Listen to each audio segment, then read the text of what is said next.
On this week's episode of Marketing O'Clock, YouTube will be helping creators mind the gap. The content gap, that is. Google Ads puts the fun in refund. Service adjustments are rolling out, and if you got a notification, you might have gotten one. And bird on the street is Jack Dorsey is flying away from his Twitter nest as CEO. All on today's show. You know what time it is. It's officially Marketing O'Clock.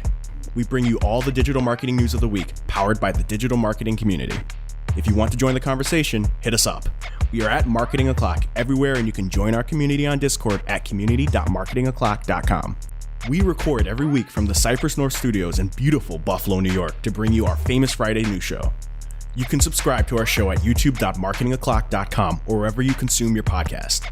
Head over to marketingoclock.com/newsletter to receive every article we cover straight to your inbox. Hey there, I'm Christine Zernheld. AKA Shep. I'm Nicole Waddington. And I'm Greg Finn. And it is officially Marketing O'Clock. Here on December 3rd, 2021. Hello, everybody. Thank you for joining us here in December. Nicole, it's good to see you. It's been a minute. Good to see you as well, and good to be back. What's going on in your world? So, as many people probably know, today was the day that Spotify Wrapped dropped, and it is... Well, when we recorded, and it is completely dominating my Instagram, my Instagram stories, Snapchat, Twitter. It is all over the place, and while I love seeing all of my data, it's very overwhelming and stressed, and is making me want to log out of all my accounts. You're a contrarian, though, by nature, I feel like. Yeah, I guess so. You just said that you can't watch Harry Potter and you didn't like the movie Dune. And probably half the audience just stopped listening. Right? Like I feel like you don't like other people's selections. Is that true? I'm kind of curious, but it's also like data overwhelmed to me today when it drops. And for me, I'm just slowly becoming a little gatekeepy about Taylor Swift. So when other people try to act like, oh, I'm one of her biggest fans, you're only in the top 5%, like, get bent. Like, what percent are you? Like 0.0001. I'm saving it for later. I will say that Taylor Swift did make my top 10, even though I messed up the sweater and scarf a couple episodes ago. Oh, welcome. Yeah. So there's room for everyone here. Forget the gatekeeping. Well, speaking of Spotify Wrapped, I'm getting ahead of myself a little bit here, but people are tagging us on Twitter today because we are in an unbelievable amount of people Spotify Wrapped. Like, it's really shocking. Yeah. Like, the number one for some people, I think you just said PPC Greg listened to us more hours than you listen to anything, right? Yeah, he listened to us for a lot. And so did a lot of other people, which is really cool to see. Yes. Glenn Gabe mentioned us this morning. He said he likes to listen to us when he works out, which I just can't believe. You know, always showing his stripes of one of our BFFs at the show. Anu, we are her number 2. Like, what an honor. And then also we heard from Letitia. You are a new friend of the show. I've never heard of you before, but it is so nice to meet you. And we are so honored to be your number 1. And of course, PPC Greg here too. So we hope some more of these are rolling in today and throughout the week as you guys are watching your Spotify Wrapped. And if we're in your top 5, let us know, mention us, and we're working on a prize for you guys because we're really, really humbled to be on so many lists. Yep. And we've got mugs, ceramic mugs, some other stuff, and stickers, and we'll figure out a way to get some sort of prizes out. Yeah. Greg, what's new with you? Well, we had an interview going on, and somebody said, oh, and you have a dog in the office? And I'm like, our dog has never been in this office. And he hasn't been in the new office. Right. So my dog has not been in the new office, and we've been here for a year now. So I'm like, I wonder what else is on my profile. In my profile, maybe 6 to 8 times said AdWords. And I was so embarrassed. And I'm like, oh my gosh, it said I worked at Search Engine Land. And from the beginning, like when I wrote that, it was true. And then we went to Search Engine Journal, and now technically I'm back at Third Door Media helping out. But it's just crazy that so maybe we'll go back to AdWords. And we've been a successful company somehow. Like, how is that possible? That's crazy. So it's changed now. But I didn't listen to the show. I don't look at myself. I hate myself. Yeah. And so I just don't look at that. But it must have been like 6 years without changing it. Well, you should bring your dog back to the office, though. I don't think you want that. He's missed. And his fur all over the floor. Well, I was just going to start the show with a minor corrections corner here, as they say on My Favorite Murder. I misreported a really important story this week, but fortunately, the stats and information czar called in this morning to correct me. AKA your husband. Yes. And here's the voicemail. Hey, everybody. Just calling to set the record straight. Last week, it was reported that we went to a Chicago Cubs game to see Mr. Jason Derulo perform. However, it was actually the New York Mets against the Colorado Rockies in New York at Citi Field, and the artist was Neo. So unfortunately, through crying in the 10th and 11th inning when the game finally ended in 12, we didn't get to see Sexy Love performed by Neo.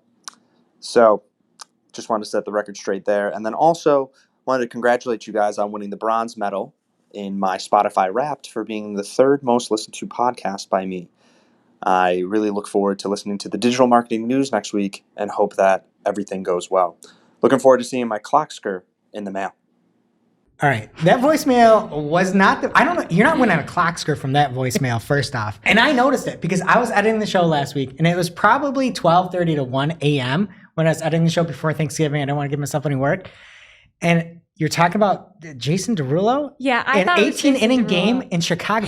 And I'm Googling Chicago Cubs Jason Derulo concert because I wanted to see if he finished it. I was going to put up, he finished it on YouTube, and I couldn't find anything. And I'm like, Jason Derulo concert baseball, 18-inning game. I couldn't find 18-inning game. I couldn't find Jason Derulo. I'm like, what is happening? So who was the actual concert Okay, for? first of all, I wasn't totally lying. I have attended a 19-inning baseball game in Chicago in 40-degree weather. I have also been unfortunate enough to attend I think 14, he said, inning game. He said 12. In New York. Okay, 12 You didn't even inning listen. Sorry. I don't listen to anything he says. A 12-inning game in New York, apparently. That is when the Neo concert happened, and I left that one early, too. Oh, my God. So, we always just want to give the most accurate news here. No fake news ever, so I had to correct myself. Our marketing news is accurate. Yes. So thank you, Eddie, for calling in. And we will also want to take a second here to acknowledge the PPC Hero list of 25 most influential PPC experts in 2021 list came out. And there are some real influential people on here that we have been lucky enough to have on the show. So we want to congratulate you guys.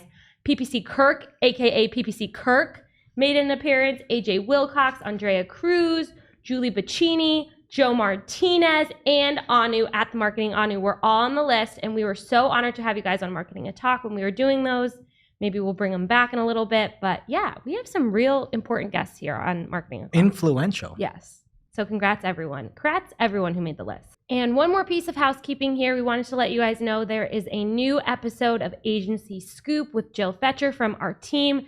She is joined by, as Greg calls her, the pride of Avon. Is it Avon or Avon? How dare you? It's Avon. It's the home of Tom Wallace and Casey Gillette. I'm so Get it right. sorry. She is sitting down with the one and only Casey Gillette to talk about when you should work with a marketing agency and when you should hire someone in-house. And you should listen to it, because Casey is awesome. So is Jill. But there was one at the beginning. It was so funny. I was laughing out loud. Jill was saying something about business development, which is what Jill does a lot of. And Casey's like, oh, yeah, that's the worst part. Right at the beginning. And it was so funny. Jill's like, that's what I do. It was awesome. That's so I funny. loved it. So you can catch that episode wherever you're listening to this, or to go to cypressnorth.com when we have it listed as a blog post. And getting into the news this week, Chris Ridley tweeted from his @C_J_Ridley Twitter account. He said, Google Ad Service adjustments are now appearing within the affected account billing and payment transactions tab. So this is a follow-up from Google Ads said on November 13th that there was a problem between 6 p.m. PST on Friday, November 12th and 3 a.m. PST on Saturday, November 13th that affected shopping ads. They said they identified the issue and they were going to issue refunds to anyone who was affected, and they are keeping good on that promise. So if you were one of the accounts that were affected, you're going to see this in your transactions of your Google Ads account. It'll come in listed as another item as a service adjustment, and you'll see your refund there. So it's good to see that they did this and fixed it relatively quickly. I was a little upset about the rollout, though, because if you have an MCC, this showed up across all of your accounts. It didn't show where you were logged in, and it didn't say what account it was for. Yeah, So nuts. I have an account that uses a lot of smart bidding, but not shopping, and I was like, wait, did they just missay something with the shopping? Was it for all smart bidding? And I'm like looking all over the place for the adjustment, and it's nowhere to be found. And of course, they've now defuncted the @Google Ads Twitter account. Yeah, so you can't ask for help. And then people who want a refund, like think they might have been affected possibly, but Google Ads says they weren't. I'm sure they know, but if you want to talk to someone and feel heard, there's nobody out there. I know. So everyone's just hopeless. if you look at this notification at the top of your account, like I said at our Monday meeting this week, I was like, ICYMI, if you see this, I have one and I didn't get a refund. And it turns out it was because it was for our MCC level. We probably had one account that was impacted. No, we had a few. Okay. Well, I hope you weren't impacted by this. And I hope that if you were, you get your refund. Yes. And Chris found this first, and he's an influencer in the Marketing O'Clock team. And oh, yes. And it was Wednesday before Thanksgiving. Is he American? Like pretty late. Okay. So. Oh, you didn't watch his video. You just outed yourself. Anyway. So that's why he caught it when he did, because a lot of people were probably out of the office already when this came in on Wednesday. What else is happening in the news this week? Well, Elena from the YouTube creators team released a video with some promising new upgrades on YouTube's search insights. And she basically started this, and now everything is a video for them. They put everything out in video form. But I'm going to get to that in a minute. It may not be the best medium for them. And she basically started by saying, creators want to know what their audiences are looking for. And so now creators will have the opportunity to see parts of what was searched by their audiences in the last 20 days, which is significant parts, perhaps. We'll get to this. All right.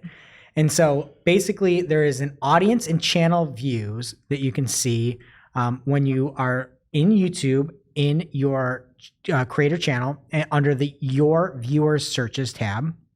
And she goes on to say you'll have the ability to look at viewer searches for any keyword for, quote, thousands, end quotes, of topics on YouTube. Right? Sounds pretty cool. You can see what your audience is looking for and then what else is out there. And there's something else that sounds really cool. It's called content gaps. And you may be thinking, what are content gaps and how are they different than content Old Navies? Oh and the answer is that according to $40 on a pair of jeans is the answer. There you go. So according to YouTube, a search becomes a content gap when a user can't find information that they're looking for. So it could either be the fact that something is non-existent, there isn't a great exact match, or there's like a low resolution or bad video, essentially. Oh, that's nice. Yes. But just wait. So it sounds really cool. Like you can see the volume and all this stuff, right? They'll show search volume. It's sort of like RSA reporting because you can see high, medium, or low volume around a term. And they're telling you like you got to go out and create a video. Creating videos is hard. Sammy, you create a lot of videos. Just going out and seeing a content gap around something, it takes a lot of work. And having the ability to be like something has high volume or medium volume, it would be helpful to have actual volume to see how much is out there. Is that right? Yeah, because you want to know that it's worth it. Like if all of this editing time is going into something that's actually coming up on people's search or is something that people are searching for. Yeah, and Sammy does a ton of our videos. I'll put some links in the YouTube channel and in Spotify. But like it takes a lot of work, especially if you're like, oh, we're gonna deprioritize low quality stuff. But anyway, that's what you get: high, medium, and low. And I got a little lost when they started showing it live in this video because the person giving the demo searched for Chromebooks, and when the searches came up, it showed things like HP tablet, and then install Chrome OS on PC. And I didn't see anything I would have predicted with like Chromebook. You think Chromebook, a specific like product, you would think best, reviews, worst, what to avoid, what to look for, specs, all these things that probably have content gaps, but instead you see these weird terms like HP tablet and things like that. And one of the ones that was medium level was Chrome OS. I'm like, nobody made a good video. There's a content gap for Chrome OS. Nobody wrote it. Like, what are people doing? And so I go to YouTube and you can see the examples here. There are dozens of videos about what is Chrome OS. I see what is Chrome OS. You can hop in there, and I was trying to see if maybe the videos are bad in there. You can't see anymore because they actually removed the downvote button. So all you can see are upvotes now. So I get why they're kind of showing a content gap, but you used to be able to create your own content gap by being like, this video stinks, people hate it. It's more hated than it is liked. But now you can't see this, so now I can use content gaps and high, medium, and low. So I was really excited when I saw this rollout, but now I'm a little bit standoffish. What I would say is don't be like the SEOs out there and just use this as your entire strategy because Google or aka YouTube said it. Look at what's out there. Don't just say, oh, there's a high content gap on a high volume term and go make videos on it. Yeah, and make sure it sounds like they're making bad recommendations that aren't even related to the category. Well, the thing that stinks is I can't even go in there and see if the videos that they have are bad. And I know I talked about it last time, but I hate that.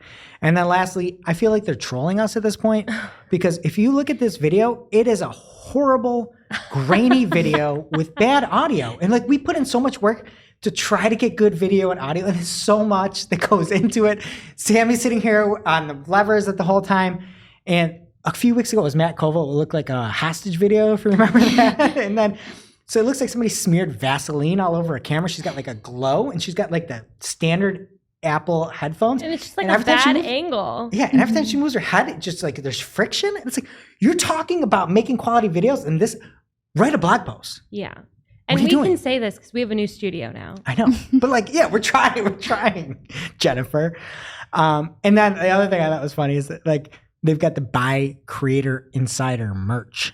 Too. Who would buy that? I do not know. That's the dumb Google partner stuff you give away for free. Nobody's going to buy it. Oh, this is even worse because I was like, oh, maybe there's something cool in there. And spoiler alert, there's not. They have a Keep It Real tote. I'm like, a Keep It Real tote? What is this? I don't know if this is a handbag. There's no sizing on here. It's a tote bag. Well, it looks like a handbag. I don't know. And on one side it says Creator Insider ... And on the other side it says Keep It Real.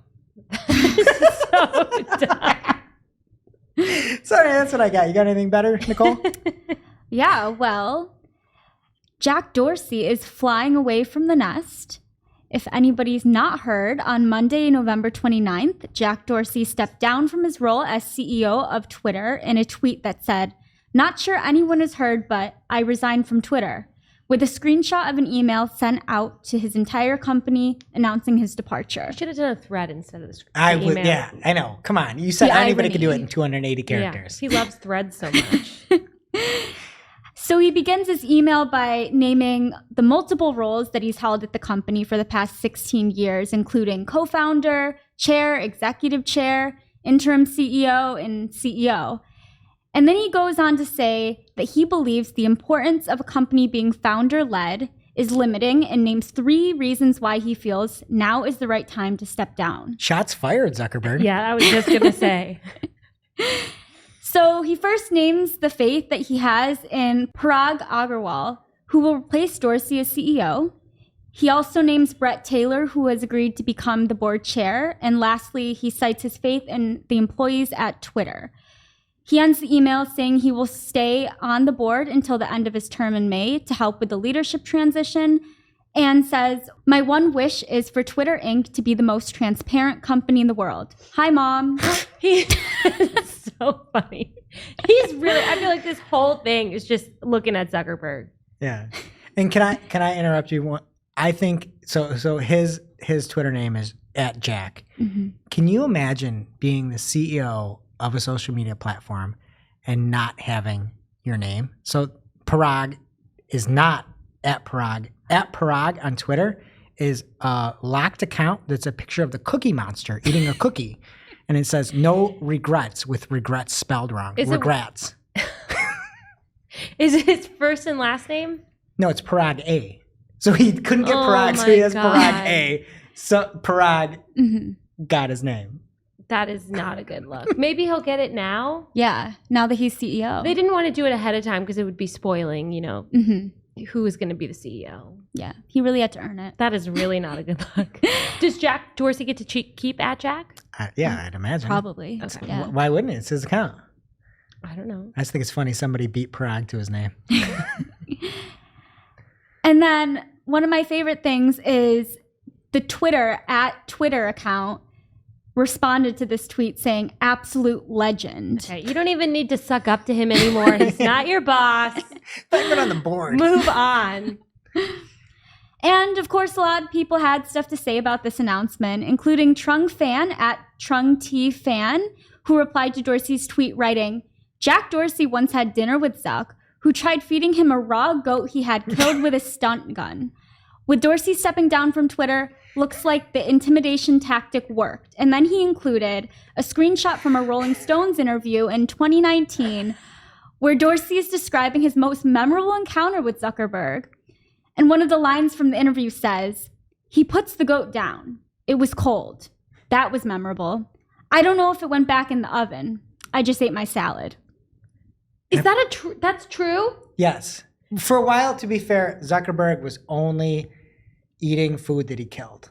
Why? Probably like roasting it on his green egg with barbecue sauce, right? Isn't that the thing? You guys, somebody check on this man's. Like, There's another sentence in there where the response from Jack Dorsey said, about Mark Zuckerberg and the goat, he kills it with a laser gun and then the knife. So at one point, this was apparently a live goat that was lasered and knifed. I feel bad. He should have gotten it on the first kill. yeah, why do you need to kill it twice?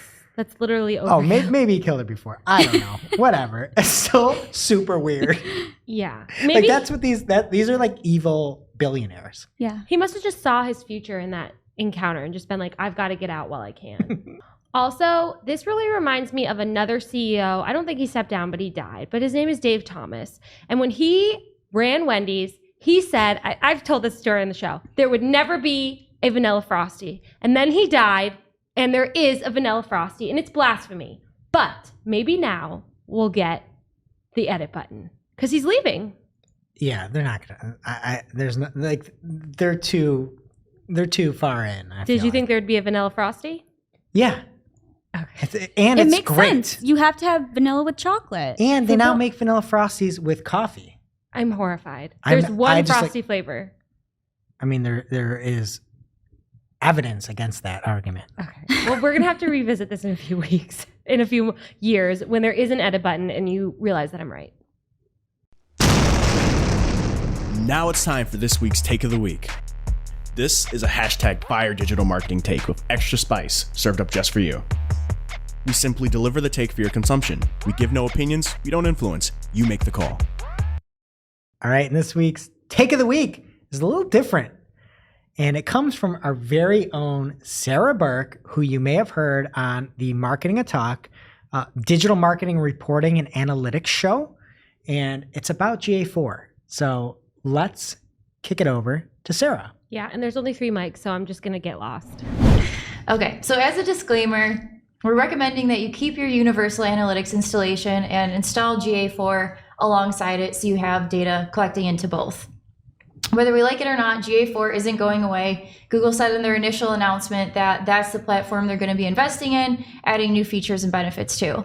Do I think it's not a complete product in its current state and there's things missing? Absolutely. But I think certain things are missing for a reason. GA4 uses a completely different data model than Universal Analytics, and it's not supposed to do the exact same things, and it's not supposed to have the exact same metrics. The way that websites and apps work is changing, the way that users engage with them is changing, and it's built to handle it. One simple example is the bounce rate metric. It's gone out of GA4, and to that I say good riddance. Yes. I've never liked that metric. I've always steered clients away from putting so much focus on it. It's basically a one-page visit. If you have someone visiting your site, grabbing the phone number and converting, that's a great visit, but it has a 100% bounce rate. So there's a lot of new awesome metrics in GA4, like engaged sessions, that considers a session that lasted longer than 10 seconds, had a conversion event, or the user visited 2 or more pages, whichever one comes first. And then you could look at engagement rate as the percentage of sessions that met this criteria. To me, that's much more meaningful than the bounce rate, especially considering the fact that GA4 joins web and app data. It makes total sense that they get rid of bounce rate, considering there's a lot of single page apps where a lot of meaningful engagement happens, but would technically have 100% bounce rate. In general, there are a lot of really exciting things that GA4 can do or will be able to do. And I think if the complaint is that some of the metrics are harder to find or the exact same things aren't in there, you're missing the point and you're missing out. Aside from better metrics, I've compiled a comprehensive list of some other really exciting things that GA4 has in store, such as Reports that were only available in GA360, like custom funnels and user lifetime reporting. Data-driven attribution. Solutions to a cookieless future, like conversion and behavioral modeling. Predictive audiences. Hey Greg, how cool would it be if you could remarket to users that are likely to purchase in 7 days? Cool, but I have to use GA4? You have to use GA4. Oh, no. I think that's way better than remarketing to a batch of users that hit a pixel.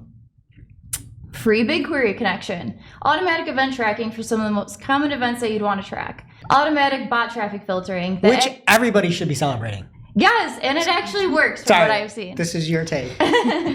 Cross-domain tracking without needing additional tags or a custom setup, so you won't need the blog article that I wrote sometime last year anymore.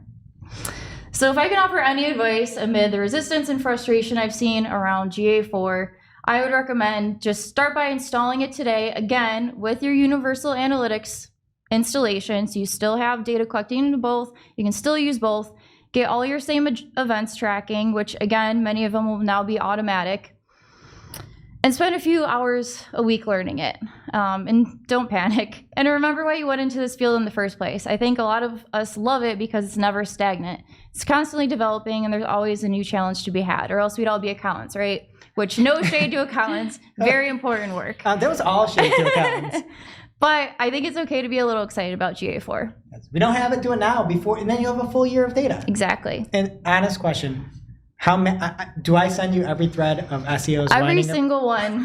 How angry do you get about those Lights threads? a fire in my soul. It's not that bad, trust me.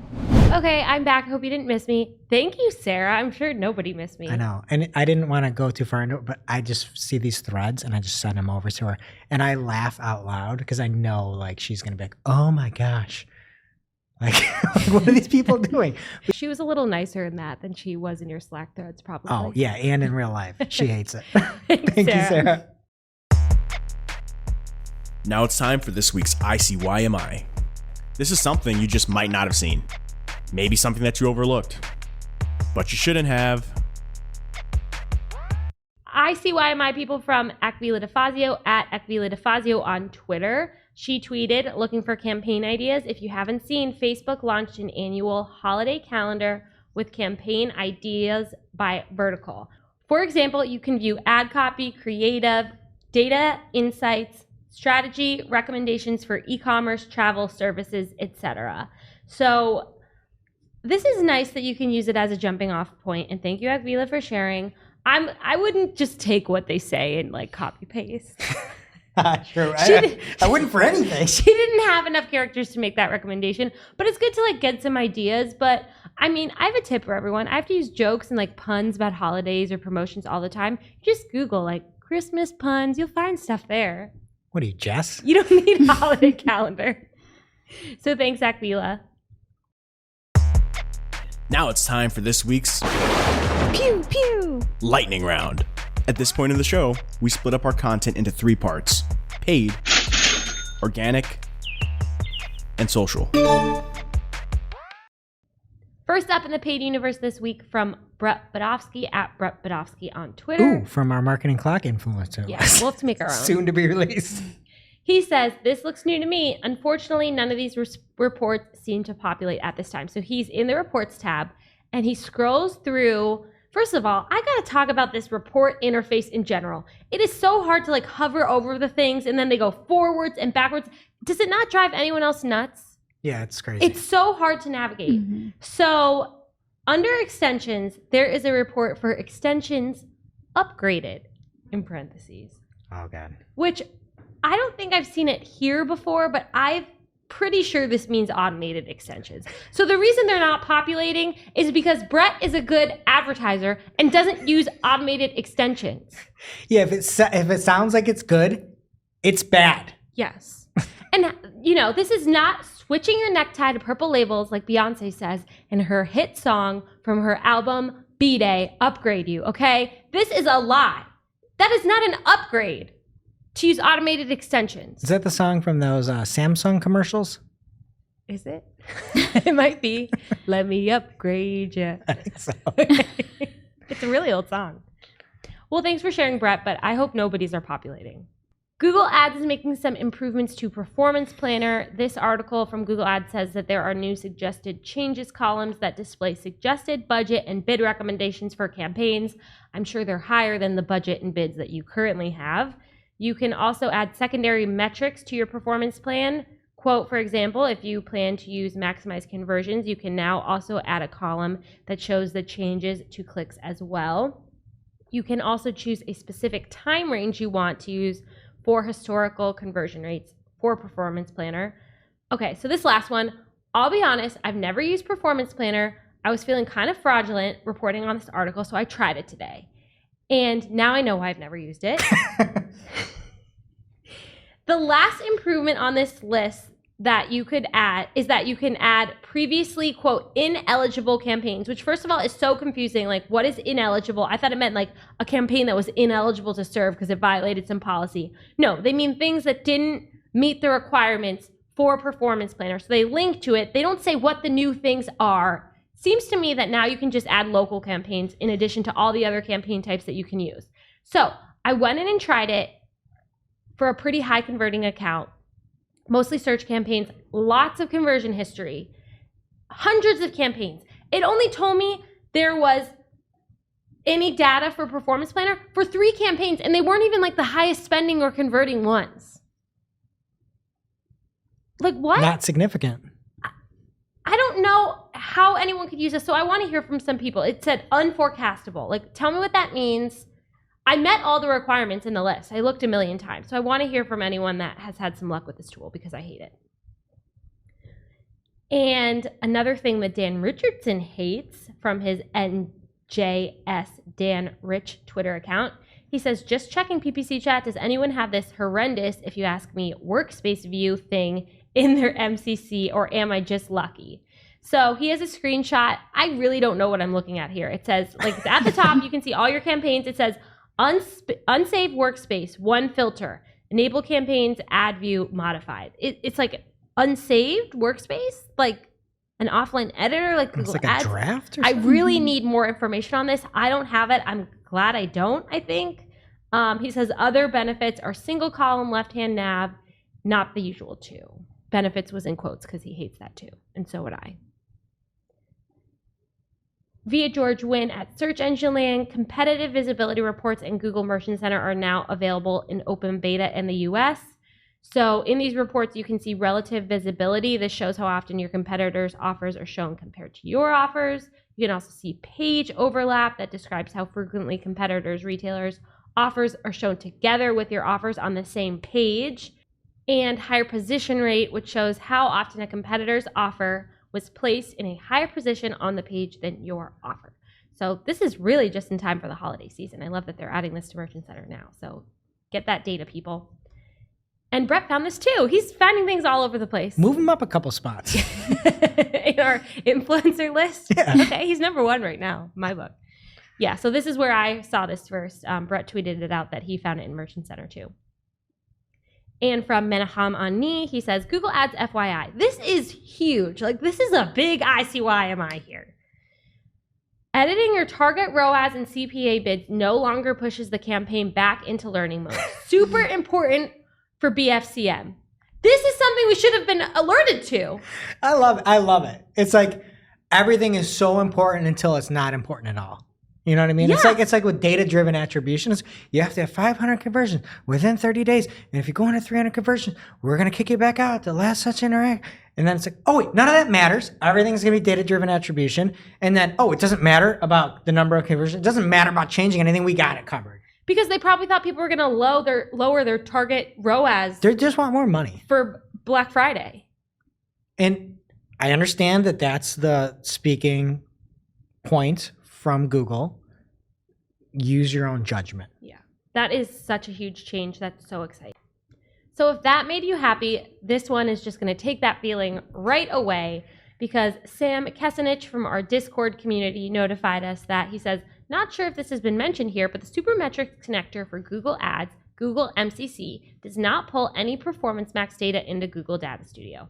I assume it doesn't pull into any connections, including Google Sheets as well, but only use it for Data Studio. So it's not just like they're taking your data away in the platform. You can't even report on it. Yeah. Yeah, that's crazy. And I imagine it's just because, like, I think Sean Ellie said it. It sounds like Performance Max is like a high-powered truck. It's like you can't pull from Performance Max. Performance Max pulls you. That should be the tagline for the truck. We should make shirts, right? No other campaign type has a slogan. Performance Max does. Yes, we should definitely make a shirt. We'll work on it. And Sean, you need to be the spokesperson. Okay, Tails. What a bad job as spokesperson. For a new campaign type? It's a campaign type that has no data. What if that was a thing, like the PPC influencers? You know, that's what influencers do. They like promote Google's latest initiative. Did you just define Ginny? No. She's not on the list. Not anymore. I want Andrea Cruz to be like, this is Performance Max. This is why you have to use it. And we know she's getting paid. I don't want that. I think it'd be funny. Not Andrea. Give somebody else on there. Brett from our list. Tales from PPC Reddit. This one was posted by user. This is a pretty decent username for once. New Layers. The title of the article is even better. Google ad support has really gone down the toilet. Ooh, like a wet rat. Stop it. So this is really long. It's a sad story. This New Layers person is trying to set up a new account for someone and having these billing problems and can't get through to a real person. They're trying all the different support channels. But there's a really good point in here. It says, people rely on Google Ads to get their businesses seen in search results, especially when those businesses are new. Some don't have really any other choice. To treat customers this way is cruel and unethical, especially when they are spending so much money on the platform. So they probably don't care about him because he's not spending any money, but he can't spend any money because they won't help him. It's chicken or the Or egg. her. I'm sorry, that was terrible. But it's just coming back to bite. Like, they got to figure this out. Like, help us. We will help you. It's chicken or the egg, the rat or the toilet. Okay. And then I love what this ends with. New Layers like really feels my pain. Quote, I'm ranting about this point, but Google support basically reminds me right now of when I was trying to cancel my Time Warner cable subscription. I love it. Just trying to give money to this gigantic company. And it's like, no, we'll not take your money. And then this is probably, we get a lot of tales from PPC Reddit. I've never seen one with more replies. There are so many people just agreeing, saying it's terrible. Rattling Tram said they started in the toilet, then they moved to the sewer. If I could have $50 for every hour of my time Google or Facebook ads support have wasted, I could book a holiday tomorrow. British like Chris Whitley. Nice. Well, let's get something more uplifting here, Shep. Okay. It's not. Oh, no. This is from Roshan at Son of Gorkhali on Twitter. And Roshan says, so this is happening. I'm letting this ticket be open and see how long it takes for the bot to understand this is crazy, or how long it will take for someone at Google to actually pay attention to me. Hashtag PPC chat. So literally, this support ticket was started March 2nd of 2021, and it is still happening. We had broad match modified then. That's how long it's been.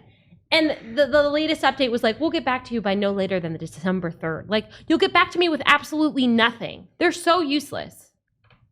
They might get back to you with the term AdWords. So maybe it's you. Yeah, it's me. Roku announced a new Shopify app for small businesses that will let them easily launch and measure TV streaming ad campaigns. So as someone who watches QVC on the Roku app, I think this is such a great idea. Like, you can really find people in the buying mood on the app. So very exciting. Did you use any of the Twitter, Amazon Live stuff on Cyber Monday? No, because nobody cares. I've said it's not a social thing. It should be a Roku thing. I don't get why they do it on Cyber Monday. It's like, that's a work day. Yeah. Nobody wants to sit there and watch TV about a deal on work day. On Twitter, a lot of people have it open at work. Oh, really? Oh.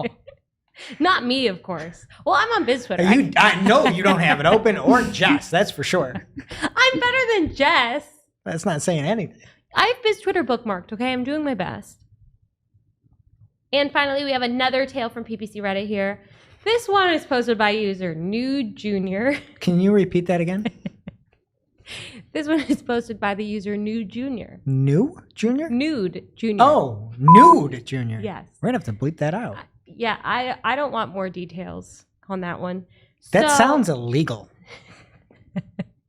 This story should be illegal.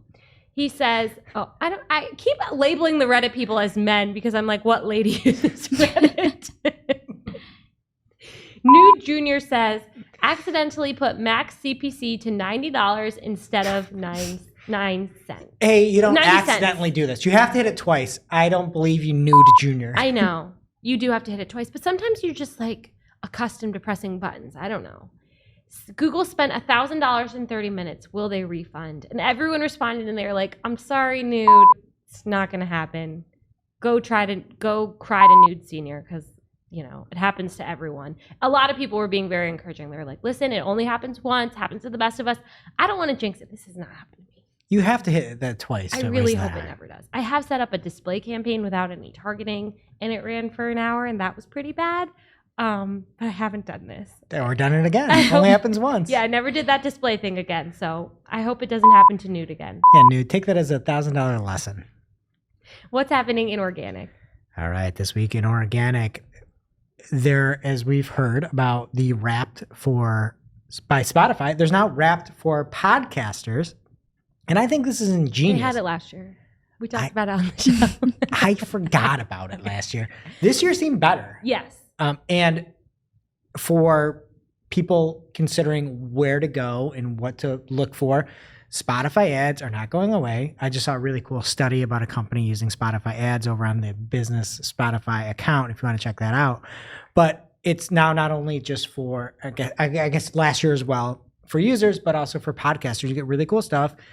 If you're watching on YouTube right now, I'll put the video in over the top of this whole thing and on Spotify for video. So really cool. We have people listen to us in 72 countries. Is that up over last year? Well, it said there were 3 new countries. Oh, so there's only 195 countries and we're only in 72 of them. I wrote them down. It was Jamaica. Ooh, Hold on. Jamaica, Honduras, and Armenia. Hello. nice. But really cool. And again, another reason to consider Spotify for your advertising. And from Glenn Gabe and Brody Clark, it seems like there's a visual stories feature that contains a lot of web stories. And we did a marketing a talk with Glenn Gabe and Sam Schmidt about web stories before anybody else, I think, was talking about them. But how they're showing up now for more broad queries. And Glenn goes on to say, I can't imagine many people are liking the results for those queries, but it should be interesting to follow. He's been a big fan of web stories, but I think they might need to change it a bit. And if you look at the examples, there are a lot of web stories in there. But as everybody's whining, all these SEOs are whining about GA4 and EAT and all these, like, look at what is working and try different stuff. Try web stories, see if it works for you, whatever. All right, next up from an article from Microsoft Bing. It's about saving time online with Page Insights. I don't know if you're really going to save a lot of time with this, but it's similar to what Google does about this result. And it's now light bulb next to result in the SERPs. And you can jump to a specific section of the page. So again, the example they gave wasn't great. The example they gave had a lot of different stuff and explore more. If you look at our example, it just for our company, Cypress North, it can explore this page and it goes to these weird things they've selected. And then you can't see it for big companies. I tried to look at it for Google or Salesforce or something, and they just took the light bulb completely away, Isn't that who you'd want it for? I think you would, but no. So again, you can see this very prominent light bulb in the search engine results pages. Ours didn't say anything about AdWords. No, it didn't. Thankfully, I changed it the minute I saw it. All right, and the November 2021 core update rollout is now complete. And if you want any and all information on it, you can head on over to AmCiv Digital. The one and only Lily Ray at Lily Ray NYC on Twitter has the winners and the losers of the November 2021 core update. But the top 2 winners in total gain and visibility are Wiktionary.org and Wikipedia.org. So just a disclaimer, don't listen to anybody out there telling you to change your domain to put a wiki in it. This is just anecdotal. And some of the biggest losers were Forbes, Reuters, a lot of movement in the news section. And Lily does a great job breaking down by every vertical what moved up and what took a hit. So go check it out at AmSiv Digital. And from Glenn Gabe on Twitter, at Glenn Gabe, he shared an article from CNBC that Black Friday shopping in stores drops 28% from pre-pandemic levels as shoppers spread spending throughout the season. I believe it. Sounds bad, right? I feel like people are doing more online shopping and like companies are spreading their deals out for the whole week. Yeah. So it's not as stressful. I like it. Especially, I feel like everyone's spreading it out for the week except for some people, and then you have to take the risk. It's like, should I buy it on Friday or see if there's a better deal on Monday? Yeah. And I lost with Shutterfly on my Christmas cards. Spent like $2 more. Oh no. It's still COVID. Why are you comparing COVID to non-COVID? Yeah. What kind of moron does that? You're like, oh, it's 28% down over a non-pandemic time period. Like, that sounds good. Mm-hmm. It's a pandemic still, right? Or did I miss something? Oh, no, it's still here. Okay. Yeah. But there was the world's largest disco still happened, fully vaccinated. In case you weren't. Okay. Okay, now check this one out. Same company, CNBC. Cyber Monday online sales drop 1.4% from last year to 10.7 billion, falling for the first time ever. This is why you can't trust news. One of them compares it to pre-pandemic and the other one compares it to high pandemic, and it's the same company. Why wouldn't you use the same year when you're comparing? Like, you dropped 1.4% in the midst of pandemic breakout and people not being having the time to be vaccinated. Why would you use two different times? They just care about the headline and the clickbait. But if you looked at this and you compared it to pre-pandemic, like the previous article, this Cyber Monday would be up. But nobody would read it and nobody would report on it like us idiots. Clickbait. I hate it. I don't know. Okay, I'll stop. All right, and Glenn Gabe won't, apparently, because he has a tweet about the word of the year. Did anybody know the word of the year from Collins? Oh, I'm so bad at this. You might. Did you look ahead, Nicole? No. Okay, word of the year. Sammy, did you look? All right, let's see who can get closest. Word of the year 2021. What happened this year? Is it coronavirus related? That was, I feel like last Like year. Delta? I mean, Oh, vaccine. a double vax was in the running, but was not word of the year. Okay, that was my guess. Variant? Nope. So wait, it's not corona related? No. A lot of coronas Together. made it. No, it's already a word. It's like the made up, like newest word or whatever. Oh. Or maybe it's word of the year. I don't know. Metaverse, crypto made the short list. Chugi? Chugi was on the short Oh, list. It was yeah. not the word of the year. NFT. Oh. It's not a word. It's 3 words. WTF? It's non-fungible token. How are you saying that? You need a definition of word, Collins? So does that mean that it's in the dictionary now? Yes, NFT. Okay. Word of the year. It's an acronym of the year, if you ask me. All right, and next up from Mark Saltra. I've heard of that guy. Oh. At Marketing by Mark on Twitter. And he says, at HubSpot added latest source tracking for source drilled on 1, and source drilled on 2 to complement original source for more detailed attribution. Go follow him on Twitter at Marketing by Mark. And he says, I think it's new as of 11/15, but I could have missed it. Look, if it's new in HubSpot, Mark's got it. So absolutely. All right. And Russia is fining Google 3 million rubles for not deleting banned content. And apparently there was supposed to be some banned content that was supposed to be gone. It wasn't gone. And does anybody know how many USD 3 million rubles are? A lot. I think it's a lot more. Okay. Your guess? Like over $1 billion. Over $1 billion. Okay. Nicole, your guess? 5 billion. Sammy, do you have a guess? I'm going to go 700 million. $40,000. Oh, we went the wrong That's direction. it? Oh. Like, Google just pay. Like, just do 3 gazillion rubles. Like, Google's just going to pay you. They've got the whole legal team there. They want to fight, you know? Yeah. And also, like, how are people going to go on tour? If all the band I content's thought got you to were be going to deleted. make a joke about that. All the band content, all the Netflix specials, they're done. All right, and lastly here, Edge users aren't happy about Microsoft's built-in buy now, pay later. Apparently, the tool that is called Zip was added to Microsoft Edge, and some people thought that there's bloatware on Zip, and other people didn't like the potential financial ramifications of buy now, pay later.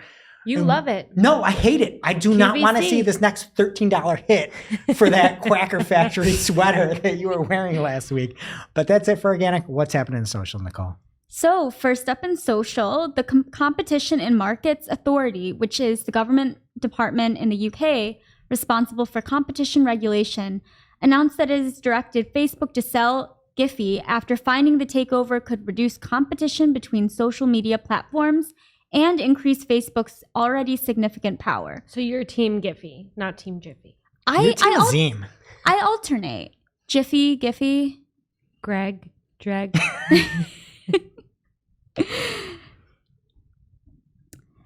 The panel found that a Facebook Jiffy merger would deny or limit others' platforms' access to Jiffy GIFs, driving more traffic to Facebook-owned sites and allow Facebook to change the terms of access by, for example, requiring TikTok, Twitter, and Snapchat to provide more user data to access Giphy GIFs in its independent review.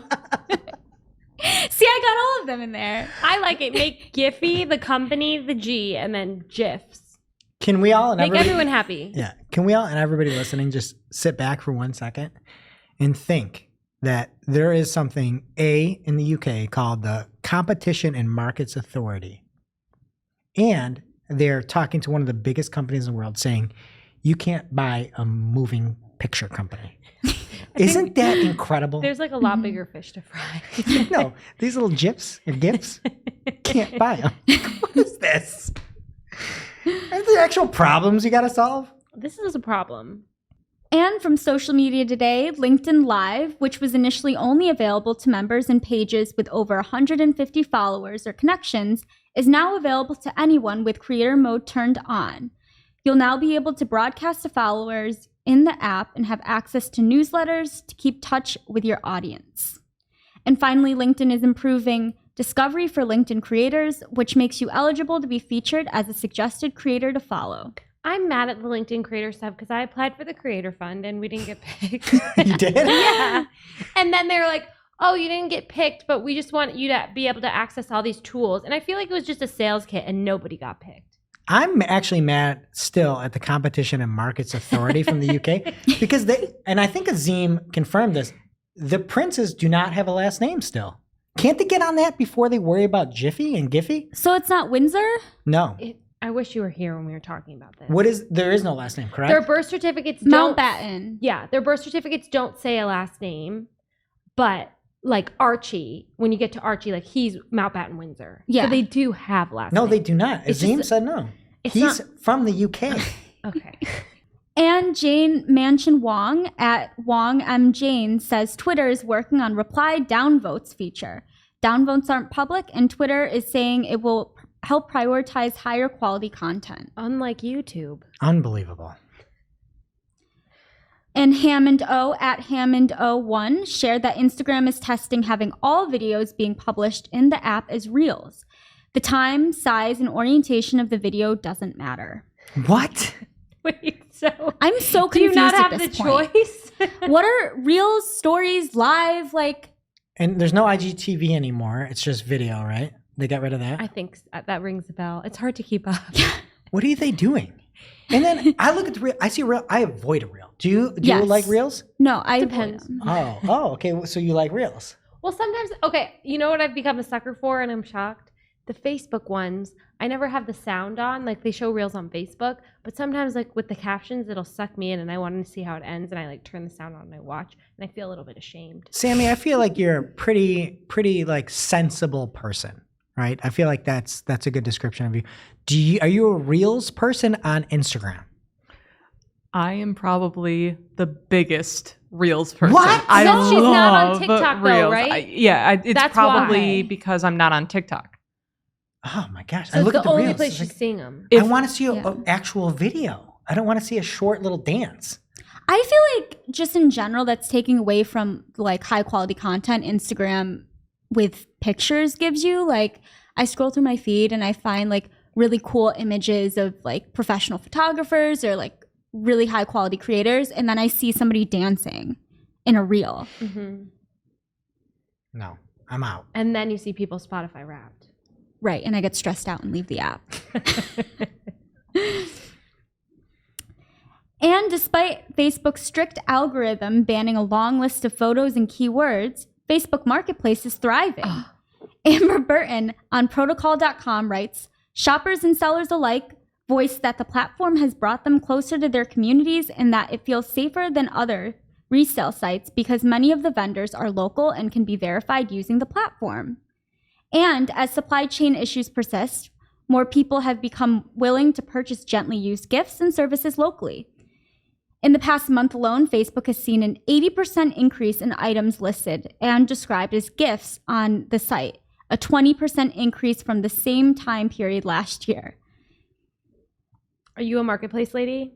So, this is big news. Yesterday, I sold my first item on Facebook Marketplace. What? And I actually had a very positive experience. What'd Wow. you sell? A camera. Oh, can you share? Okay. Yeah. We used to talk about this on the show a lot. I love marketplace, but I don't want to buy things. I just like to see creepy or weird stuff. Yeah. And like the algorithm, as you click on it, it shows you more and more. So like I've Mhm. never searched creepy baby doll. I get those too. Yeah, but I have a Yeah. lot of screenshots. Your algorithm is like all like Brat's feet. Yeah, or like weird items of clothing that you would never sell or buy that are used. It's a lot of fun. Matt Navarra at Matt Navarra tweeted that Facebook Creator Studio has added an Inspiration Hub feature where you can discover recent popular posts and hashtags relevant to your Facebook page and search and filter top posts published on Instagram. From Andrew Hutchinson on Social Media Today, Twitter has updated its regulations on unauthorized use of private media and depictions of individuals. Under this policy, tweets that include private information such as addresses, identity documents, contact info, and financial information will have limited visibility, removed, or hidden while awaiting info. I don't know why that wasn't already a policy, but I'm Yeah, glad it is. it's weird. Like you can do that like with AI and you're like, haven't done it. They're thriving without Jack Dorsey. Do you know what Ray Charles, he sent a message over to Mr. Dorsey. Did you hear what he said? Hit the road, Jack.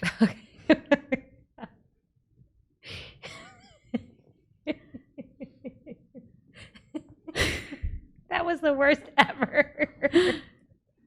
Okay.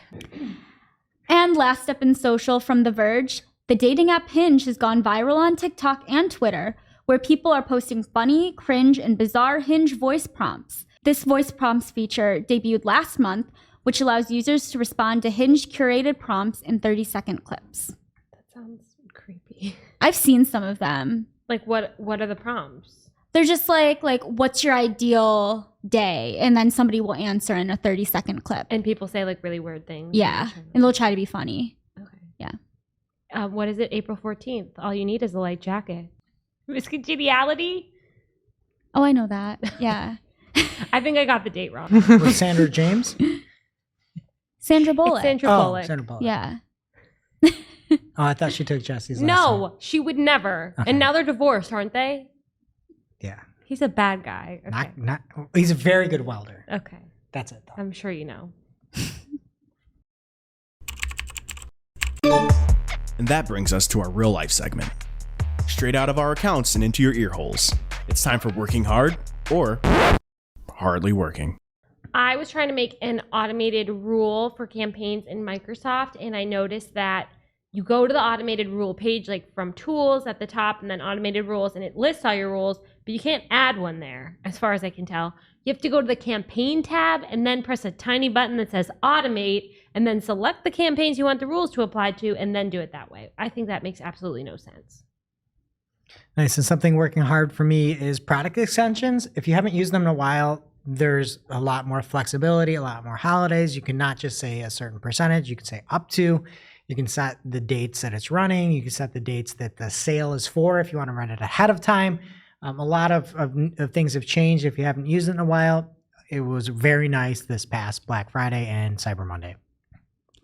And I've been using a lot of mockups. I feel like it's been mentioned quite a bit on the show, but making a lot of wireframes and landing pages. And it's just super helpful to lay out all the elements for a client and be able to customize all the fonts and colors. And you're talking about the tool mockups, MOQ ups. So MOQUPS.com. Yeah.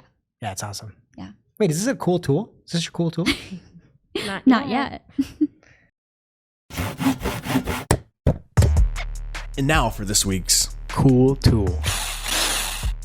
As a reminder, our Cool Tool segment is not an official endorsement or paid mention. We're simply sharing something we found in our travels that may be of use to our listeners. And is really, really cool. This week's cool tool is the URL structure analysis created by Elias Dabas. This tool can help you understand the URL structure of a website using its XML sitemap. It splits the URLs into their main components and creates an interactive tree map visualization to help you see how content is split on the website. And now it's time for our must-read marketing article of the week. An article so advanced, so in-depth, so detailed, we simply cannot cover it in its entirety on today's show. And this week's must-read marketing article of the week comes from WhiteSpark. WhiteSpark.ca is the domain, and it's written by Darren Shaw. And it is a 2021 local search ranking factors. It's what you need to know to rank in Google's local results. If you have any type of brick and mortar, you'll want to see this. Darren and the team go on to break out links, everything you need for Google My Business. Now, what is it now? Google Business Profile, behavioral, everything is in this thing. There's so many stats that are actually displayed well, which is like half the battle of stats. And so you can see the top 20 local pack factors in 2021. And head on over to whitespark.ca to see all that. Thank you, Darren. All right, that does it for today's show. It is now officially not marketing o'clock. Thanks for listening. And we'll see you next week. Thanks for listening to this week's Marketing O'Clock. If you're looking for more information on today's topics, head over to marketingoclock.com/newsletter to receive every single article we covered. We share the news as it breaks in our Discord community. Head over to community.marketingoclock.com to join. And we'll see you next week. Welcome to this week's Shootin the Heck, where after our famous Friday news show, we don't talk about marketing anymore. We just shoot the heck. Today, we are playing Nicole's favorite game. She told me it's two types of people where we all give a scenario where you're either one type of person or you're the other. There is no in between, and everyone has to go around and say which type they are. Okay, Greg, we'll start with you. All right, my two kinds of people. Oh, it's kinds, First not up, type. There are people that like cooking in a crock pot and people that don't. Who doesn't like to save time and energy? I know. This goes out to somebody here that helps on our audio. Who doesn't like to come home to the smell of a completed dinner? So what Who doesn't like the soup sweats on a fall night? I love a crock pot. All right, Nicole? I don't think I personally ever used one myself, but I do enjoy a crock pot dinner. It's delicious. Yeah. Sammy, why don't you like a crock pot? I don't have any control over Wait, you don't like crock pots? No. I thought that's why you said Matt it. hates crock pots. He thinks it makes everything terrible. Yeah, it makes everything very vanilla. It makes everything meld together. That's the what's whole so point. good about it. But Ooh, it's so a nice good. roast that's been in the crock pot for 8 hours, Yeah. and Yeah. It's got the barbecue in Marinade, there. It's got the yeah. onions cooking it. Dude, The Worcestershire sauce. It's not what it's I called. don't know. What Do it's you called. just not like any soup? No, I like soup. I just think that there's a time and place for a crock pot. Soup is fine, I suppose. But when Fine, I suppose? No, it's fine in a crock pot. Oh. I like soup. Okay. But the thing of it is Because there's like only one kind of people. With there's so many people who are just like, ooh, stuffed spinach artichoke dip chicken in a crock pot with extra cheese and cream and no seasoning. So you don't That's like when it I because it's fattening. No, I don't get it. Also, I'd like to say about Matt, he like kind of lives with a Michelin star chef. That's true. So it's like easy for him to just like look down on crock pots. Okay. I'll go next. This is something that has come up in our lunchroom a few times, and I think we've avoided saying it on the show. There are two types of people. People that use the top sheet on their bed and people that throw it away. They just sleep on the regular fitted sheet and their comforter. What type are you guys? Greg, you can start. Me by nature, I am very much use the sheet. The sheet is there for a purpose. If I want a little bit of coolness, I can take the comforter off. I can keep the sheet up around me. But many times I get into bed when my wife is already there and I just sit around digging for the sheet because she's the opposite. And I said, so I would, if it were me, I would be a sheet, 100%. I feel like there's two types of people, like I said, and they marry each other. Oh, I picked wrong. No, I'm saying you marry the opposite. Oh, yeah, yes. Okay, you have Nicole. to. You have to have that strife to keep it going. Nicole. I do believe in the top sheet, but it does frequently get lost under the comforter. So if it's like really buried in there, I won't work to get it. There are people who Yeah. really don't believe in it. So you're the same type as Greg. Okay, Sammy. I don't know where my top sheet is right See? now. I could not sleep. You don't want to wash your comforter all the time. Like you sweat on it. Yeah, Like, yeah. Sheet is there for a purpose. It's a Oh. protector against a comforter. yeah, Jill Fetcher does not believe in the top sheet. Oh, no. Like, Tell Casey that. if you ever go to someone's house and they don't have a top sheet, like run. They're not washing that comforter. Okay, Nicole, what do you have for us? So, two types of people. There are people who, when they see a bug or an insect, will be kind and take it out in like a jar or a plate, take it outside, or the people that just like go ahead and kill it. This is an excellent one. This is fantastic. I'm rest in peace to the bug. Okay. I don't have the patience to pick it up, and I'm terrified that if I do, it's going to touch me or harm me in some way. That bug is dead on the bottom of my shoe. Or I make someone else kill it for me, usually. Sammy? If it's like a spider, I squish it. If it's a bee or a pollinator, I try my very best to capture it and get it outside so it can pollinate. But I'm sorry, spiders, I'm not that brave. I just squish them. What about when we had ants in the bathroom? Oh, I just leave them be and then I take photos of them. I used to be the kill it guy, and now I don't kill anything. I take everything out of the house, with the exception of like fruit flies, because I don't know how to really catch those. But a spider, even the gnarliest spider, I take it out of the house and I let it free. Would you like call an exterminator ever, or are you against it? No, I have I saw a mouse in my garage. And you didn't call an exterminator? No, it just needs to be warm. It needs a place to stay. I'm gonna bring one over to your house too. No! Oh, that's terrible. Okay, Sammy, what do you have for us? This one's interesting because I know for a fact that these two types of people have split this room. There are two types of people. People who love kids and people who don't love kids. Nicole and I. Nicole, I see you. I already know what your answer is. And it's kids in general, or like other people's kids? Well, I don't have kids, So so it's it's just kids in Okay. general. Kids are people too. I mean, right. it's pretty mean. It doesn't mean I have to like them. It's like prejudice. All right, so what are our answers? How are you just going to say you don't like a whole subset of people? I mean, it's pretty terrible. I love kids. They're hilarious. I love asking them like adult questions. You know, what do you think of the recession, and seeing what they say. I love kids. I don't like kids. I don't know how to interact with them. And They don't judge. But why no, are they always they're very sticky? judgmental. Kids can be very judgmental, and they don't hold back. If I had to pick, I'm not a kid guy. I don't necessarily enjoy, if it's just kids in general, like other people's kids, I like well-behaved, like funny, nice kids, but that's like rarity. Oh, I like bad kids too. Oh, really? But like you have to like your own kids, and I love my kids, and they're super fun. Oh, there was a really good joke. that my son told me. I think Jess would like it if she's listening. She's not. Where he's like, yeah, you know what? It's better. I like it better when we can go play outside and we can't really in this weather. I'm like, yeah, it just gets so rainy and so wet and so gross. It's just not good because everything gets muddy and everything like that. And he goes, Daddy, I agree with you. That was pretty good. Like in this, how do you not like that? That's a good kid. Yeah. All kids are good kids, even the bad ones. Sammy, what about you? Oh, I don't like kids.